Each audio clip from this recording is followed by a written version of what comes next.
So some of you commented on wanting to know about my piano teaching journey. And so I thought I'd just take 5 minutes while I'm in the car. I am not moving. You can see I'm stationary. And this looks crooked. I think I am crooked. Give you the hopefully short version of that. So I was married for 14 years. I was with him for almost 5 years before that, and always was, looking back, a terrible relationship. He was a narcissist and abusive, and we had 3 kids together.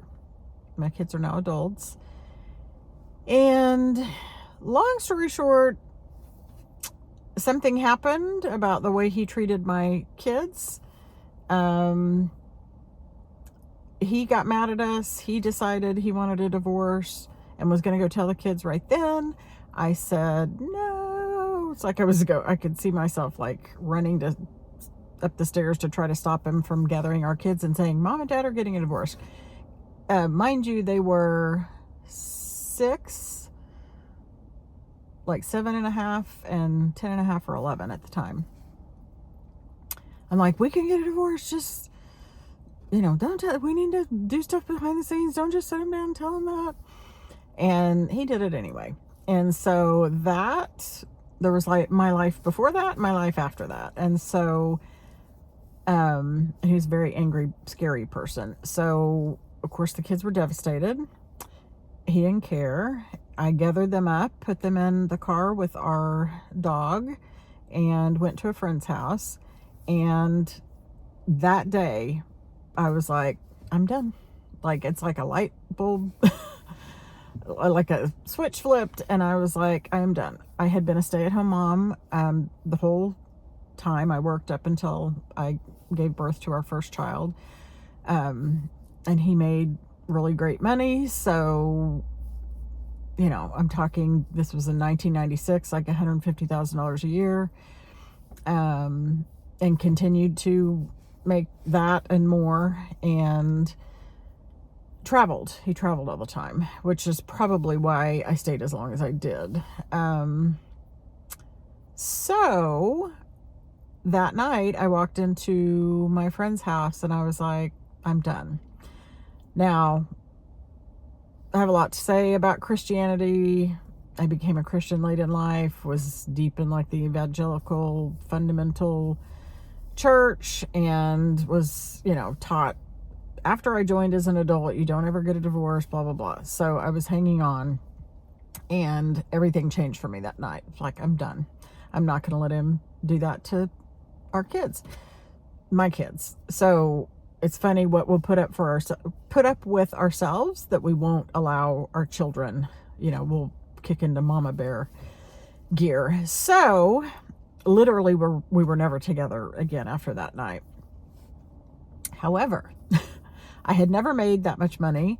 I didn't have a degree. I went for like 3 years but never graduated, and I was going to get child support, and I ended up, because this is the kind of person he is, he made all that money and yanked me around, and so my attorney ended up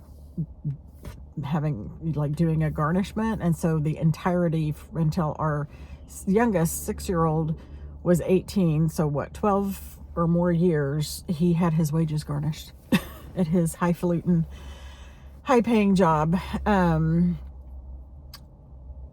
Anyway, because he couldn't be trusted to pay his child support. So I had to figure out a way to feed my kids, and child support, especially in Texas, it's not good. It's not good. It's not enough to live on. Certainly wasn't then. Definitely 100% wouldn't be now.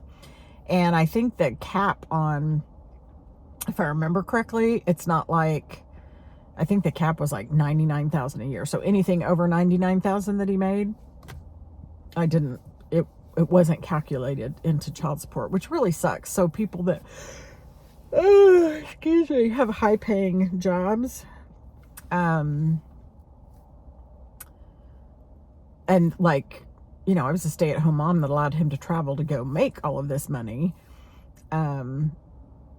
you don't get the benefit of that. Like, if they could make $4 million a year, and the only thing that their child support applies to is like the first 100,000. But anyway, that's another video.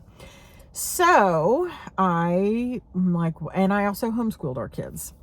So we were already going to have to move out of our house because our mortgage was like, I don't know, over $3,000 a month back then. This was in 2008. And no way I could afford that. And so we were going to have to move. Obviously, they had been through a lot of trauma. He fought me on everything. We had nothing to fight over because we had no savings, hardly any equity in the house. Anyways, just not a nice person. So they had been through a lot of trauma, just watching all that I had to go through, and just all the ways he just was not good to me or them during this time. And so I'm like, I gotta find something to do, and I don't really want to put him in school. And I have a lot of feelings about that now, but there was just so much change at the time. I just wanted to keep things as normal as possible. So I needed something I could maybe do from home. And my friend saw an ad in the back of a homeschool magazine about being a piano teacher. And I was like, and she told me about it. And I'm like, don't know how to play the piano, don't have a piano. And she was like, I don't think it matters, like from reading it. And so anyway, I got on the website, looked at it. I was like, I mean, they are saying that they can teach you to play and then you teach you to teach, which sounds ridiculous, but I'm here to say it was actually true. And so I called he's the founder, and that's like who handled these calls. So he called me back. I told him my whole story, what I was thinking about doing. And I was like, is this like even possible? Like, I did play the flute. I know how to read the treble clef. And he was like, yeah, it's totally possible. If you just follow the curriculum, do everything that's laid out, you can do this. There are people that have done that without like a piano background. And I keep looking at my watch because I got to make sure I go in and get her on time. So I said, okay, so you're telling me if I just do exactly what you say to do in regards to this curriculum and program, by the way, it's called Simply Music. They're still in business. Then I can be successful. And he was like, nobody has ever put it that way, but that's exactly what I'm saying. I'm like, okay. And so for my kids, I decided to become a piano teacher. So my mom and stepdad bought me a really nice electric keyboard, weighted keys and everything. And my friend that told me about the program paid for the teacher training. I feel like it was like $1,500 to $2,000. And I started going through the teacher training, which also was teaching me how to play. And then within a year, I could have done it sooner, but the divorce was just consuming. I started teaching my first students. This is a method where you learn to play first and read the music later.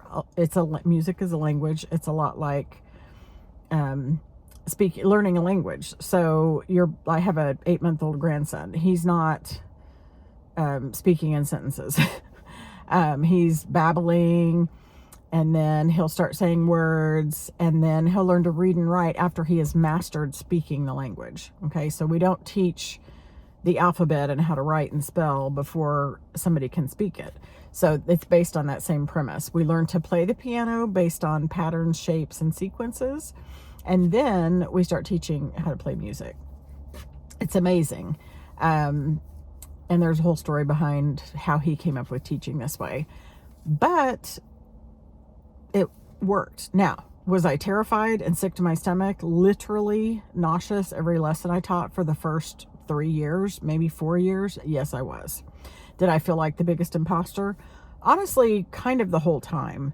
But I ended up being able to stay at home with my kids. My studio was open really for the whole 12 years. COVID just like tanked it. But I got to where, it was a slow growth period, but it was basically word of mouth. The the students had great success, and so they would tell their friends, etc. And I think at my peak, I had around 45 students. And I had a place in the house that I moved into that had like a garage that had been converted. And so it had its own entrance. And anyway, it was just an amazing thing. I worked probably about 20 to 22 hours a week, and I made a full-time income.